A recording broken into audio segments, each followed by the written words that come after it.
is a time I try to pretend I'm Oprah.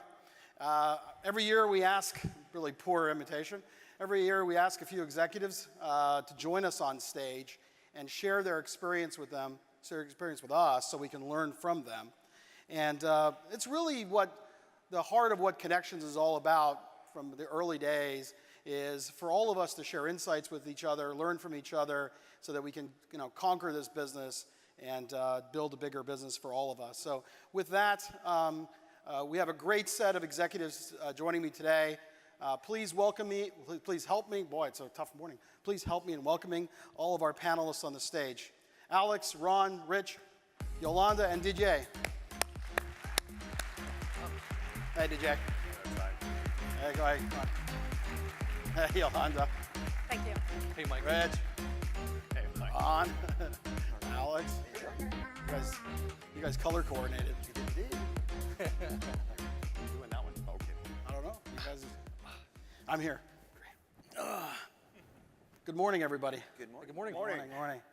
So this morning, I wanted to spend a few minutes talk a little bit about how the business has changed over the last short while, but also kind of reflect back. We're celebrating 20 years to kind of think about how the big changes that have occurred on the marketplace. We'll ask you to share a little bit about the challenges that you've faced, and also, as we have time, talk a little bit about, we spent a lot of time on this mid-market, how do we move service providers up market, a little bit of background, at Cisco, we're really in the larger end of the market. Most of our collaboration has been through other channels, and one of the BroadSoft missions coming in is really to kind of help the service provider community move up the market. So that's a lot of the theme behind the technology you've seen the last couple of days and the program, so hopefully you can do that.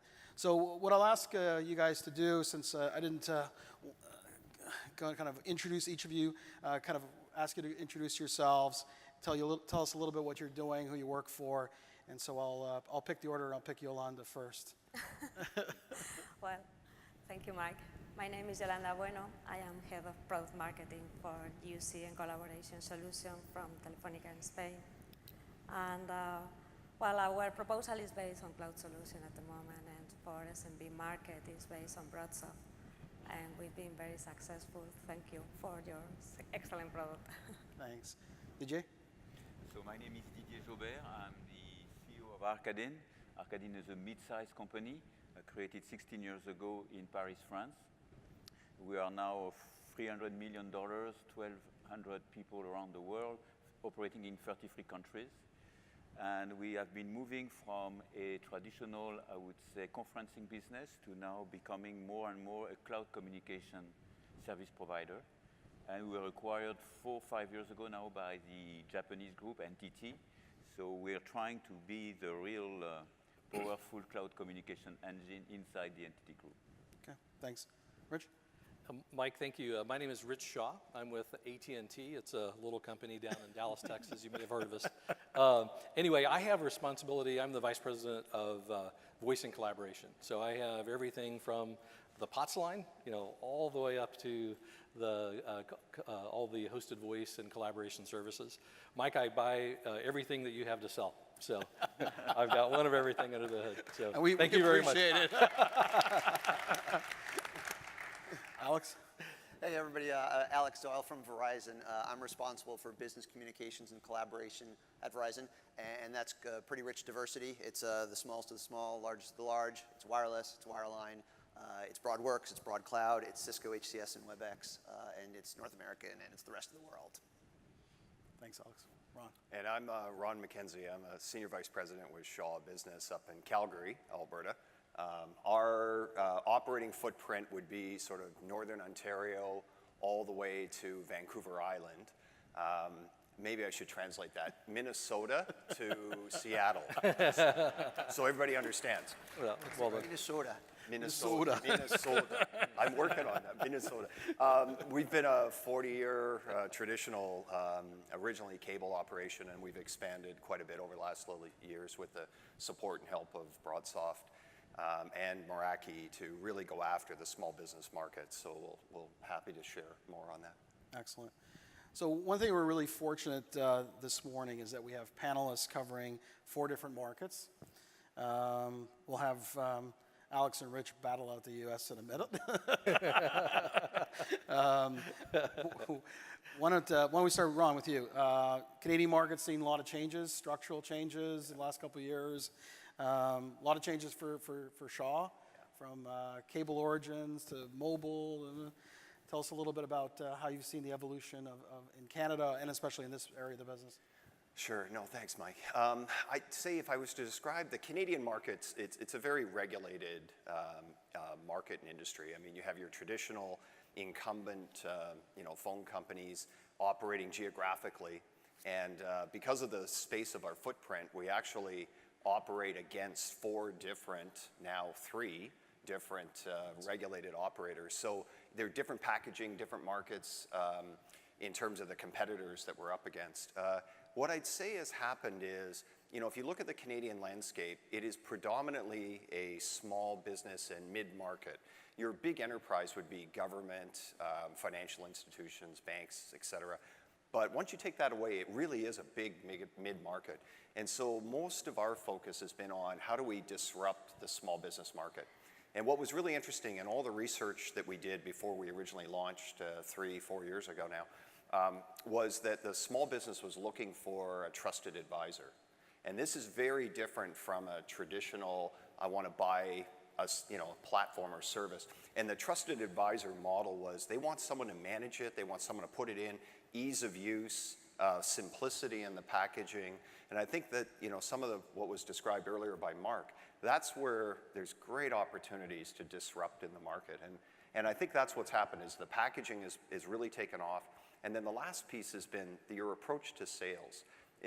You can use different channels to market, and that sales experience, if you be that trusted advisor to a small business owner, absolutely, that's been kind of key in differentiating how we've gone after that market. Great. I'm going to shift all the way to France. Yeah. Didier, the French market in some telecom sectors is slightly competitive. Yeah, it's hyper competitive. Tell us a little bit of how you see the market there. I would say operating in 33 countries, I would say probably America remains the most challenging market. Okay. But France, in comparison, is fairly challenging because of several points. I think the second market for UC in Europe. 2, there is a very strong local telco carrier with a lot of respect for Orange. And also, on the other extreme of the spectrum, a lot of very local, only French provider of especially telephony solution. And in the middle, there is some kind of empty space for mid-market. And this empty space, in general, is the target of many American corporations. When they want to go to Europe, they go to United Kingdom first, but then France. Right. So this is what makes this market fairly competitive, and this is why, for many people like ourselves, we need to segment the market pretty well and focus on the areas which are not either very, very local or the large or very large, which are more with Orange in general. Good, thanks. Yolanda. You guys in Spain have had a long success selling, even back to Centrex days, and Telefonica have been successful. How do you see the market changing the last couple of years, competition, customers? Well, the market is immersed in a very big digital transformation at the moment at all levels. Our proposal based on cloud solutions try to help the customer to do this transformation. And it's been very well on the SMB market. And we have a very huge challenge at the moment to get the same thing for the large enterprises, as they are as well in a very deep process of digital transformation, but this is not focused on the voice at the moment. They are more focused on the business processes. In Spain, there are 3 main operators, and we are the same, in the same position. I mean, the 3 of them, they have solutions based on cloud solution, but they are the same challenge with the large enterprises. Okay. Well, I'll let Alex and Rich battle out the U.S. market. Alex, Yeah. You want to start? Yeah, so a couple trends. I think one is just there's this, in the US, there's this massive embrace of the cloud, actually globally, right? So that's been great for all of us because everyone's open to cloud solutions, but to Rich's point, there's the need for trust that you get with a service provider. It's trust, it's security, it's that reliability. I do think I'm seeing that move all up the chain, right? It's not just small, it's mid and large. Everybody's looking to do cloud stuff. That's great. I think in the US, one of the things I have been disappointed in is like, you know, we expected things to shift to more mobile first faster. You know, we look at Denmark and Sweden and places like that, and it didn't quite happen in the US as quickly as I thought. I think it's about to happen now, and that's great for all of us, but that's the part I think we're looking to see this next pivot trend coming. Yeah. No, I think that's well said. You know, when you think about it, you know, just not long ago, we were talking a lot about why cloud, and, you know, now it's when. And, you know, I think that's the, you know, the big difference. And I think it's interesting, you know, you look at the little companies and, you know, they want all the tools, all the collaboration, all the features of large companies. And so they're really, I think, pushing all of us to deliver those. When you look at large companies, they want it to be as easy as we're typically packaging it for the small companies. So I think that's kind of an interesting, you know, driver between the two sets as we come together, and I think it really challenges us as operators to come up with the right level and, you know, kind of the right product for them. I think the other thing too that's interesting in cloud, you know, you typically think I'm going to deliver the same offer to everyone in cloud, and especially up, you know, in larger customers, it's that hybrid custom, and I really enjoyed, you know, hearing those discussions yesterday and today both. Because I think our mid and large customers are still going to really have their foot in both either camp for quite some time. So we have to support them while they're making that transition. Cool. So we're going to shift gears in a minute. And so while I think it's really easy to launch a cloud-hosted service, right? Piece of cake. Some of you guys have run into some challenges once in a while. Maybe you can kind of talk about a challenge that you faced and how you kind of got around that. So Ron, let me pick on you first. Yeah, I think when we launched initially, you know, it was the challenge of making it seamless for the customer and just the operational, how do you handle, you know, and to give a kind of the way things used to be, we used to have salespeople fill out call flow diagrams. Okay. Great idea. Anyone that's been in the industry long enough is no sales rep in their mind is going to fill out an 8-page call flow diagram. So operationally, you have to think about the customer, think about how you operationally set up and scale. And I think that's where we invested a lot. And to be honest, one of the things I'd encourage everybody here, we spent a lot of time initially with our good friends at Gamma, our friends at Comcast. We talked to guys on the, you know, it was this collaboration that kind of helped us understand, okay, you know what, if you could do it again, what would you do different? So I'd encourage everyone, you know, get to know, that's one of the things really, Mike, that's so unique about this conference. But if I had to put the one thing that getting it right, even when you think you got it right, on the day of provisioning and install, there's always something that has to change at the last minute. So it's how you handle that moment of truth. Okay. And I'd encourage people to really spend time on the operations and be ready for that. Mm-hmm. Alex, you want to go? Yeah, I think I talk about it as like the problems with like your gut and then the problems with your brain, right? I mean, you know, like you heard from Ron, the grotty operational stuff is really hard, right? Whether it's number porting or process, but also kind of training up your sales channel, right? If you've, you know, at Verizon, we've enabled this massive wireless sales channel, but they've been retail stores, they've been selling tablets, and bringing them up market and bringing them up skills is really hard. And we've had to do things in a new way, like bring in new people. So there's that side of things too, and you just have to be really deliberate and think that through. I think service providers always have to be better about beta testing. Sometimes it's just, you know, turn the launch to 11 and just, you got to be careful. So all those things you have to watch about. But on the brain side, that's just, you know, that's just the hard work you got to get done. I do think all of us as service providers have to really think about differentiation too. I'm sure we'll be talking about that more because the challenge isn't just, even if you get it right, you know, you can't just be an operational machine. You have to think, what is it about you as a service provider that helps you differentiate? And that's something we think a lot about at Verizon. Did you? Yeah, for us, we realized almost a year ago that we had 40,000 small customers all over the world, mainly audio conferencing customers, and they were churning very fast to the new UC solutions. So we decided we had to add another solution in our portfolio. We went to a fairly serious selection process, and I'm very happy to report that we selected Broad Cloud. For many reasons, I think we thought that it was the right solution for our problem. So first of all, it's a good product and solution. Two, it's global. We had this opportunity to deploy globally in our 33 countries for our small customers. I think I would add that the major element was the quality of the relationship. Up to you, Mike. That makes a huge difference versus some other providers. And last was this opportunity to leverage the APIs to make it a real experience for us, because we were starting from scratch, to really start with a full e-commerce experience and as digital as possible. So we're ready to make that investment if we could rely on strong APIs. And this is what we are implementing for a launch very, very, very soon. And we are very pleased to say that it has been a very positive relationship moving forward. Thanks, DJ. Yolanda, we've worked together on Telefonica and BroadSoft for a long time. So what do you think one of the key challenges and so how you guys got around that? Well, we found at the beginning that the challenge was to have a simple offer. The first thing that we needed really, it was to have a simple offer. And once we got it, the next challenge we had is that this offer add value to the customer, and that at the end it was profitable as well. It has to be profitable for us as well. So once we have done this step for the SMB market, then the next challenge that we have at the moment is to get this idea to the large enterprise. With the deployment that we have done for the SMB market, our operational people has learned a lot as well. So it was kind of a good lab for all these things that you have mentioned before.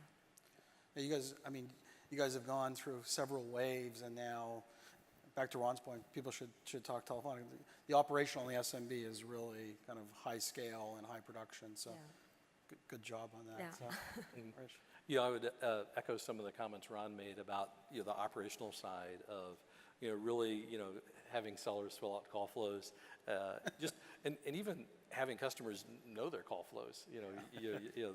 That's a big challenge, whether it's a small business or a large company that the voice has tended to be a few years ago all this was going away, and so the talent and the institutional knowledge has really changed. Right. So really helping customers kind of overcome that lack of institutional knowledge. I think the other thing too that we saw, we did a lot together, Mike, around the portal, and our first iteration was probably a very telephony focused kind of portal. Right. That if you're a telecom manager, you would love it. You'd feel right at home. If you're a dentist, and not so much. Yeah, not so much, exactly.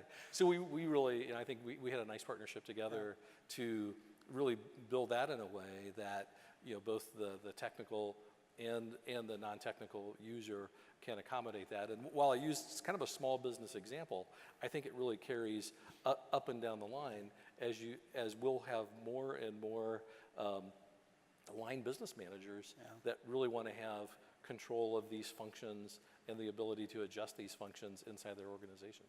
That's interesting, your comment about portals and stuff. I was thinking about Jason's presentation yesterday, and also then the kind of customer use cases. You got the telecom manager, but you also have different types of millennials versus, and they actually approach it differently too. So we try to create a portal. We say this portal's great, but maybe great for one use case, right? Not for everything. So it is a challenge to get it right. It is. It definitely is. And even as the users too, like the marketing manager, to be able to go in and maybe change the auto attendant message that day based on the weather to reflect something that customers would want to buy. Right, yeah. So. Yeah, versus the telecom manager wants to lock it down and control it. So. Yeah, you're chasing the telecom guy. Can you record this ASAP? I think one of the things I see is really none of us are almost selling UC or collaboration anymore. It used to be in the enterprise, it would be more complex. At Verizon, we talk about selling business transformation or business outcomes, right? What are you trying to achieve? And then we're putting a lot of things besides UC and collab in there. But that's happening on the small business too. When we go out, it's, there's the comms, but it's also the wireless emergency backup and the security and the video surveillance. So that creates portal challenges and offer challenges because you can't just be having a voice conversation. You're having a business conversation. And you can't have a portal. It's like yeah, exactly. So Alex, you talked about differentiation. we get that question a lot. We had the presentation earlier this morning. Where do you think the operators can differentiate? What are you guys looking for from a differentiation perspective? Sometimes I find that the conversation gets very technical, so I'd like to get your guys' sense of how do you, what do you need from us, and where do you think you want to differentiate from all the other competitors out there? Yeah, this is a really, really hard problem, right? And this is where I spend the majority of my time thinking about it. And you have to look at it at your own core competencies as well, not just a wish list. So specifically at Verizon, we have a couple great levers and advantages, right? Obviously, one is mobility. So we've put, BroadSoft into what we call One Talk, and it's a mobile-first service. That's been great. That's a differentiator, and we have wireless backup. Certainly 5G and network's going to be a big thing for us. But I can't have our offer be just about a network differentiation. So we have network, we have the ability to do global, so we can do, pan-European, Asian banks and things like that. But we're always looking for top of the stack things we can do too. And I think it's something together our companies all have to think about, right? Because at the enterprise, there's certainly going to be people who want the end-to-end Cisco experience, and it's great. But others won't, and I think that's our challenge of where to put it together. So for us, it's mobility, it's network, it's professional services, and then other things in our portfolio, whether it's IoT or whatnot. Okay. Yolanda, want to take a stab at differentiation in the market in Spain? Well, once you have the network ready and the providers are the same more or less in all the operators, I think, or we think that the proposal is the really big thing. So we try to make it, we did it in the SMB market with a bundle. Bundling, yeah. And now we are doing more or less the same for the large enterprises. Okay. We have built a bundle with what we consider that are the basics that include collaboration solution. And then we provide the flexibility that the large enterprises demand with the rest of the functionality that the product comes with the product. And then we add another thing that we consider that is very important to be differentiated with other operators, that is the fixed and mobile convergence. So at the end, the result is a simple, flexible, and convergence proposal that we launched it this year with under kind of controlled way with several customers, and it has been quite successful. So we are working for the next year to be higher and more. Did you take a stab? Yeah, for us, for everything we do, we try to have a three words: simplicity, adoption, and support. It looks like very usual, but I think it's all about execution. So for the simplicity, I think this is where we work very effectively with you, is about having the proper APIs to develop what will be the right end user experience and to maintain it over a period of time so that we can invest on this user experience.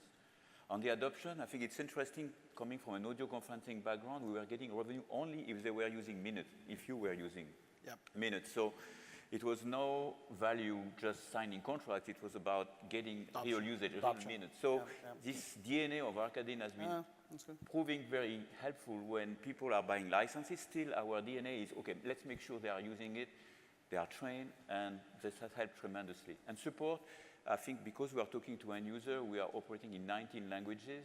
Some of our competitors, they think they can support people only in English or some other languages. Doesn't work so well. Yeah, very few, but a few are thinking this. So we have decided to always support the end user in their local languages. This is why we have so many different countries in the world. Right. Ron, you want to take a stab at differentiation? I think the other piece that one is building the BroadWorks. Rich. Sorry, man. Yeah, that's right. With Shaw. So yeah, I guess maybe that's. You got the right last name. But long morning. Yeah, exactly. But one is blurring the line between wireline and wireless. So really, building the BroadWorks into both, across the whole network, so people can really, use the service, any way they want to. Also looking at APIs, using APIs to begin to open up and customize the services for our end users. We're looking at vertical markets too as a way to tell the story and really use our industry specialists to go to have an expertise that they can take to an industry and really speak in their language and try to come up with the right sale. So maybe the end point is, instead of one of the nice boards that we saw earlier, it's a hard hat with goggles and augmented reality as part of it. Talk in their language. Yeah, exactly. And then I think the last piece would be around people, just the transformation and consulting skills that are really required to help people on this journey. I think that that's just such a critical piece to helping people move. We aim for Ron? Rich. We spent a lot of time really understanding the customer use case that we were targeting, and so rather than try and be all things, we wanted to be really focused. As Michael knows well, there's a ton of old North Star, SX100, 200, Mitel boxes out there. Yep. And honestly, customers are faced with a $10,000 capital outlay for hardware upgrades. And so what we wanted to try and do is take the voice platform and move it away from that fixed box and move it into more of an experience that's managed. And so the approach we took is packaging it up in a way that there's no capital outlay. It's a simple per seat per month OpEx. Yeah. And then with the packaging, let the customer pick and choose. Right. So if the salespeople are on the road, let them have UC1 mobile only. If you desk, phones, you want full collaboration, you can pick that. Your cafeteria phone might be something different. And so it gives the customer the flexibility. And then, of course, for a lot of the small business customers, especially if you're selling to accountants or law offices where they flex up and flex down, they can add seats and tear it down. So it's a contracted service, but give them the flexibility that their OpEx aligns with their business model. And so that was really important to have that. And then customers were very comfortable signing up that they knew they had that flexibility from a contractual. So I think there's a lot of differentiation and just really targeting what it is you're replacing and how you're going to enable competitive differentiation. Excellent. So I promised you guys all at breakfast I would end with this final question. Because, So I said, if I had some special powers at Cisco, which I told them I didn't, and I could grant you one wish, what would it be? So, DJ, why don't we start with you? My major, probably, advice to Cisco would be to keep the values of BroadSoft. I think for me, especially regarding... And I didn't pay him that. No preparation. Thank you. Having been through many mergers, I understand this fairly well. And I think for them, I think it's very key to protect these values. It's particularly working with service providers. Yeah. I think you have done it in a very powerful way, listening and also delivering solutions. Now, at the same time, I would also advise them to probably provide the extra effort to have sales alignment so that it creates more value for all of us with the Cisco sales. And also what has been very well described, the broad cloud with WebEx Team, I think makes a lot of sense if we want to compete with other solutions in the marketplace. Great. Yolanda, what's your one wish? He got the value to say that on the stage. You can confirm. Yeah, for sure. At least from the European side of the state, it's the same fare. We have the same fare about that. We've been working with Cisco for many, many long time, and we have felt that with BroadSoft, things were different, that kind of we feel like a sales channel for BroadSoft, not as a competitor, that sometimes we feel that with Cisco. So just to keep us a BroadSoft. Okay. Yeah. Mike, first I would ask for 10 more wishes, just to cover my bases. Always. Yeah, exactly. Yeah. And I think, first of all, very intriguing in terms of all of the different capabilities that you've outlined over the last couple of days. I think what I would ask for would be just tools and simplicity to move between the various offer components that are out there. Because I think we will have a lot of customers that want to take advantage of all those functions today and then perhaps shift or evolve going forward. That's good. Alex? So Maybe I'll be a little provocative. Why not?